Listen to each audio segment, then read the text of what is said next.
Bike কিছু দিয়া করতে বুঝে কোন জায়গাতে সে?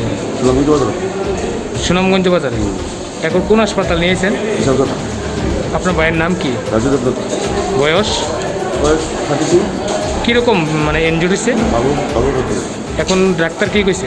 ডাক্তারের নাম হয়েছে ওখানে রেফার করছে।